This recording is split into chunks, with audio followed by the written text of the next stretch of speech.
नमस्कार, सत श्री अकाल, राम राम साहब, हमागणी वणक्कम, प्रणाम। आप सभी का ऑल्टरनेट मीडिया में फिर से स्वागत है। मैं आपकी होस्ट गायत्री देवी। हमारे साथ जुड़े हुए हैं Sumit Mehta ji, founder of Earth Talks. हम बात करने वाले हैं across the world there is a big movement when it comes to precious metals. और जब हम बात प्रेशियस मेटल्स की करते हैं तो तीन जो सबसे ज्यादा टॉक्ड अबाउट है, सिल्वर, कॉपर एंड गोल्ड। सबसे ज्यादा बात होती है गोल्ड को लेके।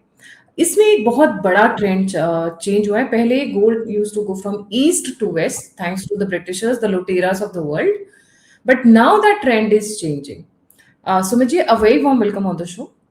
जी नमस्कार गायत्री जी, आपको और आपके सभी दर्शकों को नमस्कार। ये जो अभी ट्रेंड चालू हुआ है, हांगकांग में गोल्ड एक्सचेंज बनने जा रहा है और ये एक बहुत बड़ा मूव है, क्योंकि जो आपने चालू करते वक्त बोला कि गोल्ड पहले एशिया से और अफ्रीका से गया लंदन और वेस्ट में, यानी not just London but even France बोलो, फिर आप नेदरलैंड बोलो, दूसरे जितने भी देश, और अमेरिका में भी वहां से गया, जो बाद में सेकेंड वर्ल्ड वॉर में अमेरिका में गया वो। तो इस तरह से गोल्ड का मूवमेंट ईस्ट से वेस्ट हुआ और उससे वेस्ट फ्लरिश हुआ, उसके पास पैसा आया, उन लोगों ने खर्चा किया, उन्होंने सब बड़े महल और सब कुछ बनाया, जिसको आज उन लोग बताते हैं कि we are so developed and civilised, जबकि वो सिविलाइजेशन तो हमारे ही पैसे से आई थी। यानी भारत हो, चाइना हो, चाइना को भी लूट के उन्होंने किया, वहां उनको चाय चाहिए थी तो वहां उन्होंने अफीम खिला दी, नशे में लगा दिया। So coming to the point, उसके बाद में अब जैसे एशिया का राइज होने लगा है, और ये बहुत टाइम पहले लोगों को पता चल गया था कि एशिया कब राइज होगा, क्योंकि एशियन इकोनॉमी के अंदर स्ट्रेंथ है, मैन्युफैक्चरिंग है, सर्विसेज है। चाइना के पास मैन्युफैक्चरिंग है, भारत के पास सर्विसेज है, दूसरे देशों के पास मैन्युफैक्चरिंग और सर्विसेज दोनों है, plus they have a market, domestic market, और उन लोग ने एक्सपोर्ट मार्केट के कारण उनको बेनिफिट भी मिला है। तो वेल्थ क्रिएट हो रहा है यहाँ अमेरिका में और यूरोप में, वेस्टर्न यूरोप में वेल्थ क्रिएट होना बंद हो गया, वहां फिनेंशियलाइजेशन हो रहा है। लेकिन रियल वेल्थ क्रिएशन यहाँ हो रहा है जहां मैन्युफैक्चरिंग है, जहां सर्विसेज है, जहां नॉलेज है। तो अब धीमे धीमे क्या हुआ, जैसे वेल्थ आने लगा भारत में, दूसरे देशों में सोना इंपोर्ट होने लगा। तो जो लंदन और न्यूयॉर्क के मेटल्स मार्केट थे, प्रेशियस मेटल मार्केट, जहां से पूरा गोल्ड का ट्रेड होता था, सिल्वर का ट्रेड होता था, या हो रहा है, अभी भी होता था नहीं, हो रहा है, वहां से जो ट्रेडिंग होता था 70% ऑफ द वॉल्यूम वो एशिया में आता था, भारत, चाइना, दूसरी जगह पे।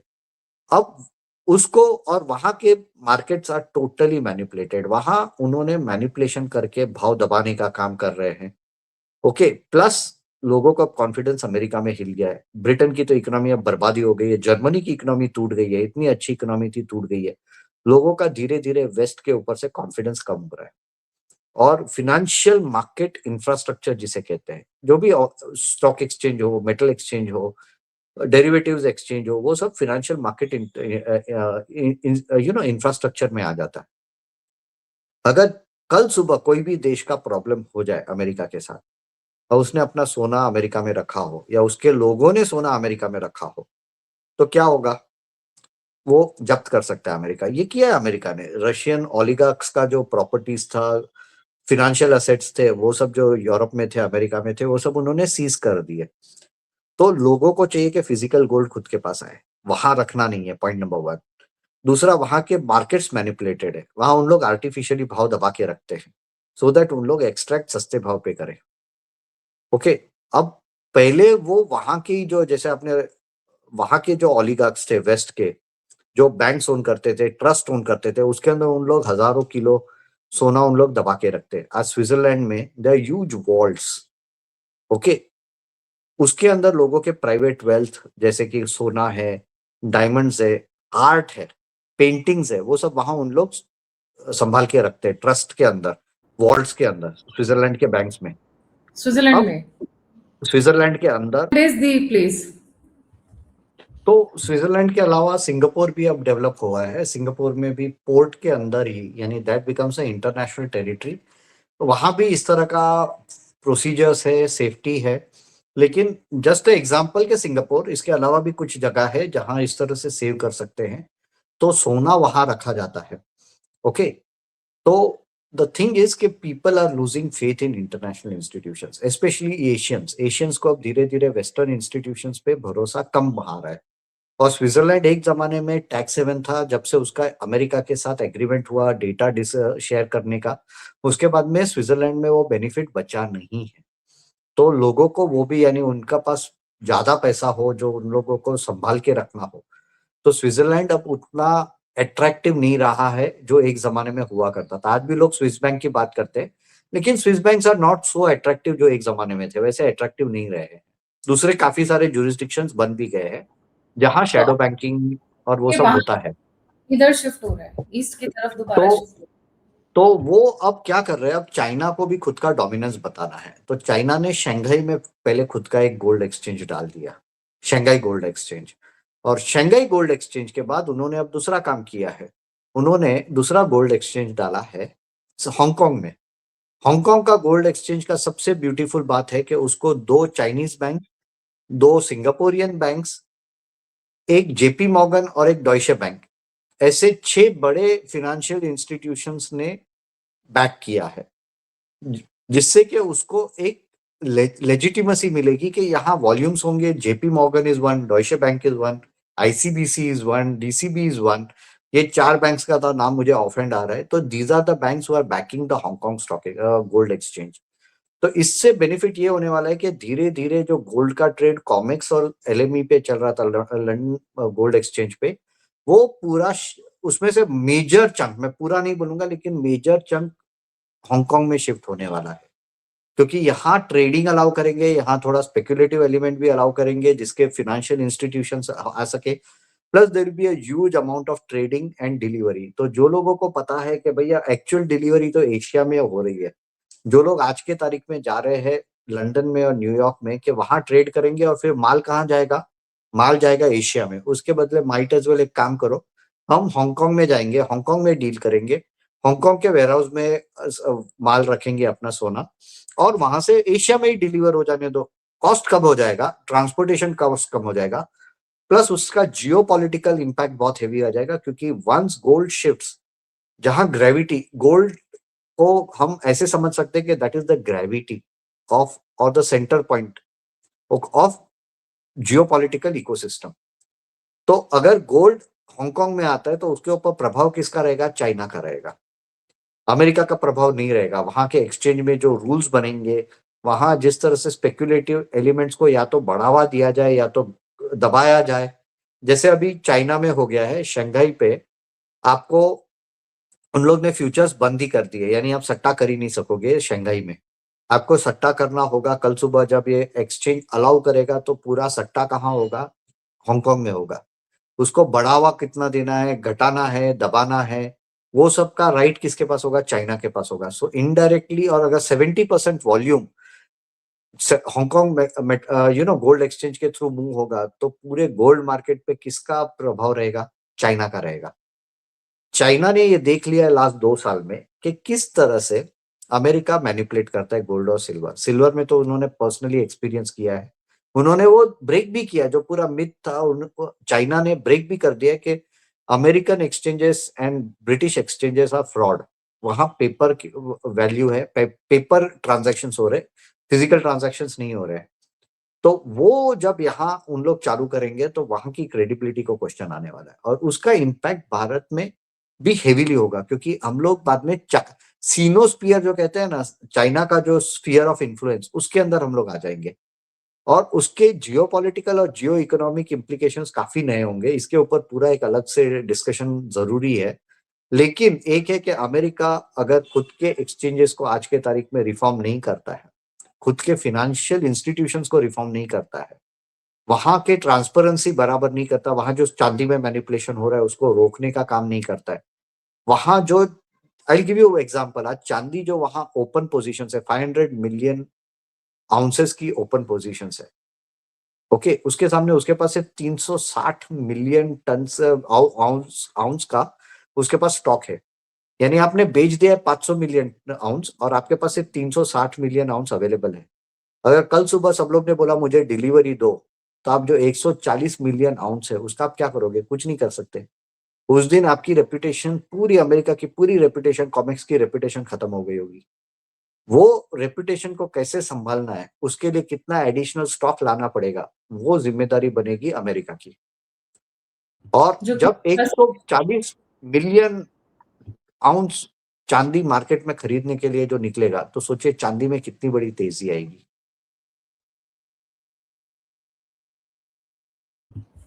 यूएस के पास फिजिकल गोल्ड और फिजिकल सिल्वर कितना है ये किसी को भी नहीं पता, उनको भी नहीं पता है, हमें तो छोड़िए, उनको भी नहीं पता है, बिकॉज दे हैव बीन, ये सोना निकल निकल कर आ कहाँ से रहा है। मुझे तो कभी कभी डाउट होता है, ये जो दुबई उबई में बिकते कहीं ऐसा तो नहीं है वो जो हमने डिस्कस किया था एक बार कि उनके वॉल्ट से सोना गायब हो रहा है, कहीं ऐसा ना हो वहां से निकल निकल के इधर वापस घूम फिर के वापस इंडिया की तरफ आ रहा हो जी। नहीं, वैसा भी पॉसिबिलिटी है, क्योंकि वहां अब जैसे डोनाल्ड ट्रंप ने बोला कि हमें ऑडिट करना है, ऑडिट करने का इम्पैक्ट क्या हो जाएगा कि अगर सोना कम होगा, यानी लीकेजेस है, फोर्ट नॉक्स में लीकेज होना बहुत बड़ी बात है, और फोर्ट नॉक्स में अगर लीकेज का बात निकला तो वो सिर्फ अमेरिका और गोल्ड का या सिल्वर का क्वेश्चन नहीं आएगा। It will be the overall governance, यानी जो हर एक इंस्टीट्यूशन है अमेरिकन गवर्नमेंट की, अमेरिकन गवर्नमेंट की सिस्टम्स, उसके देश का पार्लियामेंट, वो यानी कांग्रेस, सब पे एक साथ विश्वास लोगों का टूट जाएगा। It is going to be a big earthquake. उस दिन पूरा अमेरिका धाराशायी हो जाएगा। I wouldn't be surprised at that. वैसे वो झूठ कितना देखते हैं, झूठ भी बोल सकते हैं बिकॉज़ उसमें तो उन्होंने खैर पीएचडी हासिल कर रखी है। ये इसका इसका इम्पैक्ट क्या होगा अगर ये जो गोल्ड की जो मूवमेंट हो रही है shifting from east west to east, अगर ये चाइना की साइड ज़्यादा चला जाता है, do we also have some counters because China, we have discussed, it's a translucent country, real news कभी बाहर नहीं आती है, मैनिपुलेटेड है, and we cannot trust dictate a country which has been run by dictators like Xi Jinping and उससे पहले Mao Zedong and the others। कभी भी इनके जो जो समाज अपने समाज को कहते कि खा जाओ एक दूसरे को, भुखमरी के टाइम पे खाना अरेंज करने के बजाय, you can never trust that kind of a society ji. See, एक तो चाइना इज ओपेक, उसको ट्रांसलूसेंट भी नहीं बोल सकते, opaque and a fraud economy. अब वहां पॉपुलेशन का भी आ गया है controversy, but that is a different thing. वहां मैन्युफैक्चरिंग में भी उन लोग धीरे धीरे पता चल रहा है, वहां इतना बड़ा डेट क्राइसिस हो गया है, यानी that is economy which is on steroids and bubble of fake news and fake information. उसके पास अंदर कितना है किसी को नहीं पता। उन लोग बोल रहे हैं कि आज के तारीख में उनके पास 2200 टन सोना है। सच में है?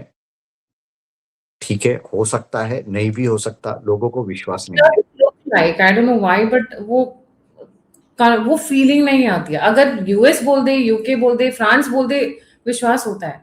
बट चाइना में जो आप उनके टीवी सीरियल्स भी देखते हो, चलो थोड़ा just to get a feel of it, या आप उनके जो जो चाइनीज हैं, जब आप उनसे मिलते हो इंटरनेशनली, मैं बहुतों से मिली हुई हूँ, आप उनको जब देखते हो तो they are always loaded with artificial stuff, they you will hardly see any real precious metal on their bodies. कोई एक आधी होगा, वो फील नहीं आता, तो वो अगर वो इतना बड़ा क्लेम कर रहे हैं, आई डाउट इट। दूसरी चीज है, चाइना में it is a state backed capitalism. It is not a real capitalism जो भारत में है।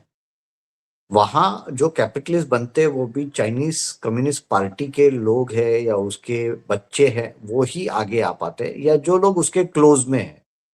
जैसे अलीबाबा का जैक मा एस्टेब्लिशमेंट के क्लोज था तो आगे आ सका।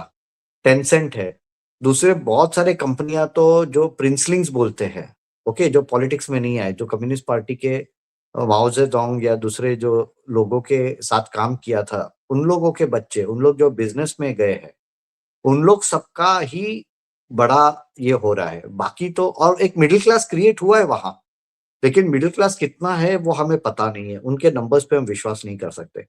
अभी बीच में कोई एक शहर के मेयर के पास से 100 टन सोना पकड़ा गया, यानी यू कैन इमेजिन वो सोना कहाँ जा रहा है। वो करप्शन का सोना है या करप्शन का पैसा उन लोग सोने में कन्वर्ट कर रहे हैं। यानी वहां बहुत सारा, जैसे भारत में शायद सोना मैक्सिमम लोगों के घर में जाएगा। Of course I am not saying politicians, police officers, bureaucrats, हाँ शायद जजेस, आई डोंट नो, क्योंकि एक जस्टिस वर्मा के घर पे तो इतना कैश पकड़ा गया था, तो क्या सोना होगा, वी डोंट नो कितना हो सकता है, नहीं हो सकता, वी कांट स्पेकुलेट, लेकिन उन लोग के पास जाता होगा। लेकिन उससे ज्यादा क्वांटिटी में सोना इंडिविजुअल्स के पास जा रहा है। On the other hand, China में इंडिविजुअल्स के से ज्यादा मुझे लगता है कि जो प्रिंसलिंग्स है, जो कम्युनिस्ट पार्टी के ऑफिस बेरर्स है, जो उनके गवर्नमेंट ऑफिशियल्स है, उसके पास ज्यादा सोना जा रहा है। That is my assumption. और नीचे गरीबी है। आज चाइना की हालत actually it is on Tinder hook, क्योंकि वहां जब तक उन लोगों को खिला पा रहे हैं, जब तक उन लोगों को संभाल पा रहे हैं, तब तक वहां राइट्स नहीं हो रहे, वहां सिविल डिसऑर्डर नहीं होगा। जिस दिन वहां खाना नहीं मिलेगा, I don't know what will happen to China. और जिस दिन एक्चुअली इकोनॉमिक स्लो डाउन आया, अब वहां पूरा we know what happen to the real estate debt cycle crisis, जो पूरा रियल एस्टेट बबल बर्स्ट हुआ, उसके पीछे एवरग्रांड का, उसके पीछे पूरा शैडो बैंकिंग बिजनेस इकोनॉमी पूरा एक्सपोज हुआ। अब वहां टोटल रियल एस्टेट बंद जैसा हो गया है। तो इसके कारण शायद थोड़ा बहुत सोना लोग ले रहे होंगे, क्योंकि उन लोग सोना देख यानी रियल एस्टेट में जो पैसा जा रहा था वो अब सोने में जा रहा है। लेकिन उसकी मात्रा कितनी है वो वी डोंट नो। लेकिन हमें क्या इससे इफेक्ट आएगा, इसके ये जो मैनिपुलेशन पहले अमेरिका करता था, उसके बदले चाइना मैनिपुलेट करेगा।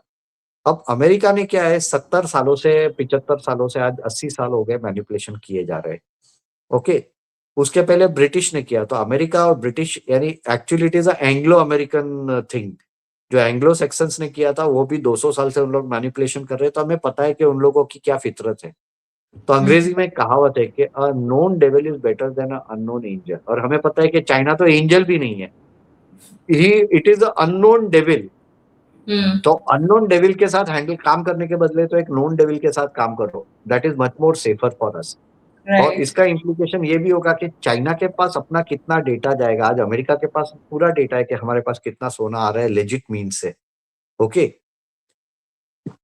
अब इसके अंदर भी वहां के जो जैसे लंदन एक्सचेंज है, वहां गोल्ड एक्सचेंज है, वहां हमारा टाइप से बैंक्स का उनके साथ के they can officially import gold.